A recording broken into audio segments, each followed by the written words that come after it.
नहीं, इस बात को बिल्कुल नहीं सुनेंगे।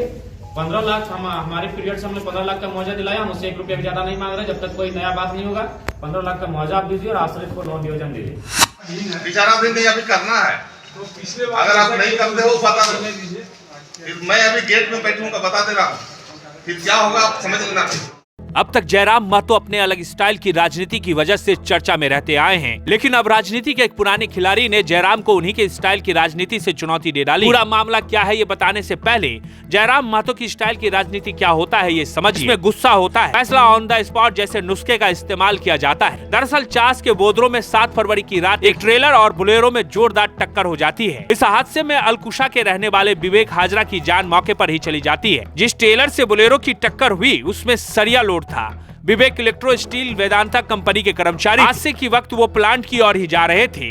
हादसे के बाद स्थानीय लोगों ने सड़क जाम कर दी। जयराम महतो प्लांट पहुंचे और अधिकारियों को अपने स्टाइल में समझाने लगे।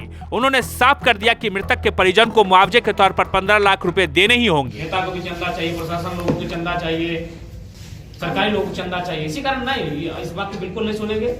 15 लाख हमारे पीरियड से हमने 15 लाख का मुआवजा दिलाया, हम उससे 1 रुपया भी ज्यादा नहीं मांग रहे। जब तक कोई नया बात नहीं होगा 15 लाख का मुआवजा आप दीजिए और आश्रित को लोन नियोजन दीजिए। और उसमें से अगर आपको देना 2 लाख नहीं लेंगे 50% ज्यादा पेमेंट करना होगा, तभी पोस्टमार्टम में जाएगा, नहीं तो नहीं जाएगा। उसके बाद अगर आपको सक्षम है तो लाठीचार्ज कीजिए, जो करना कीजिए। ऐसे भी तो झारखंड मर ही रहा है। और इसमें आप वार्ता को लंबा खींचना चाहते हैं, हमको अभी गिरडी जाना है, हम स्पष्ट जानते हैं। बिल्कुल सबका बात बताए, 8 एकड़ जमीन दिया है। 8 एकड़ जमीन समझ रहे हैं, वो साम्राज्य खड़ा होता है 8 एकड़ जमीन में। अब आदमी गिर गिरा है आपके सामने, जमीन दिया है, अब नौकरी दिया नहीं, तू भाई कम नौकरी दिया है, अब 8 एकड़ जमीन समझ रहे हैं। 8 एकड़ जमीन में कहां तक फैलता है? 8 एकड़ जमीन में वो साम्राज्य खड़ा होता है, उतना जमीन वो कंपनी को दिया है। भीख मांग रहा है, गिड़गिड़ा रहा है, 2 लाख रुपया नहीं, ये सब कोई कुछ भी नहीं सुनेंगे। आप अगर सक्षम है तो बात कीजिए, और नहीं तो जो आपके सक्षम पदाधिकारी उनको बुलाइए। मैं केवल बात करता हूँ। हाँ, बात कर लीजिए। 2 से 5 मिनट बात कीजिए। आप जाइए बगल में टेलीफोन में बात कीजिए, जिनसे बात करना है। 15 लाख का मुआवजा और 50% अभी पेमेंट करना होगा और नियोजन हमको याद है। मैं कहा सर कि अभी 2 लाख का हम लोग सब अभी 2 लाख नहीं, 50% ज्यादा देना होगा। इससे पहले तो लोग केस को बता रहा है। शर्म का बात है कि हम लोग 8 एकड़ जमीन दी है, उसके बाद हम लोग को धरना में बैठना पड़ रहा है। किसी स्टेट में यह नहीं रीजन है। हम लोग कभी कुछ लोग राजनीतिकता की चाटलूसी करने लगते हैं, बस रीजन हम लोग का भी किसी स्टेट में नहीं, हमारे स्टेट को समझते हैं। कुछ दिन पहले एक कार्यक्रम था, वहाँ एक सरदार जी उतरे, बड़ी अच्छा मानवता से बोले कि हमको तो आश्चर्य हो रहा है कि आपके यहाँ पोल्यूशन है। हम लोग जहाँ इंदौर में 0 पोल्यूशन पे काम कंपनी करती है, लेकिन क्या करिए, हम लोग कहें सब लोग को चंदा चाहिए, कंपनी लिख के देना होगा बैराइटिंग जी, टूर्नामेंट के बाद ही नहीं।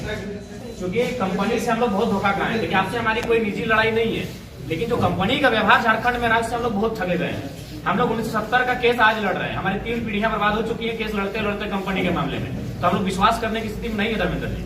तो आपने सुना, जयराम महतो ये कह रहे हैं कि 15 लाख मुआवजे से कम उन्हें मंजूर नहीं। लेकिन कहानी यहीं खत्म नहीं होती है। कहानी के दूसरे भाग में स्थानीय विधायक उमाकांत रजक की एंट्री होती है। वो मौके पर पहुंचते हैं, वहां मौजूद ग्रामीणों से मिलते हैं और उसके बाद अपने पुराने अंदाज में वेदांता के अधिकारियों को समझाते हैं। साफ कहते हैं कि मुआवजे के तौर पर 25 लाख रुपए देने होंगे। अगर वो 25 लाख नहीं देंगे तो उसके बाद क्या होगा, उसके लिए जिम्मेदार प्लांट के अधिकारी होंगे।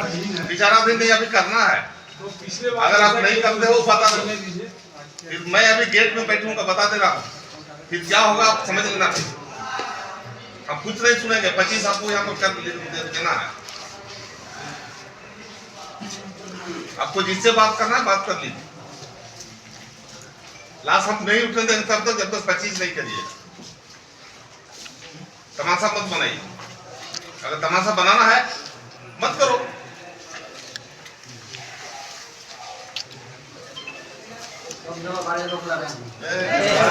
वेदांता के अधिकारियों की तरफ से कोई ठोस जवाब आता ना देखकर स्थानीय विधायक उमाकांत रजक प्लांट के गेट पर धरने पर बैठ जाते हैं। रात के 11 बजे वेदांता के अधिकारी सारी शर्तों को मानते हुए 5 लाख रुपए प्रबंधन की तरफ से भुगतान करता है और 90 दिन के भीतर शेष 20 लाख रुपए देने की बात कहकर सारी कागजी कार्रवाई पूरी करता है। जाहिर है इस पूरे मामले में एक तरफ जयराम महतो थे, तो दूसरे तरफ झारखंड मुक्ति मोर्चा के चंदन कियारी के स्थानीय विधायक उमाकांत रजक को बता दें कि उमाकांत रजक इससे पहले आसू पार्टी में थे। आसू के संस्थापक सदस्यों में से उन्हें एक माना जाता था, लेकिन ठीक चुनाव से पहले उन्होंने झारखंड मुक्ति मोर्चा का दामन थामा।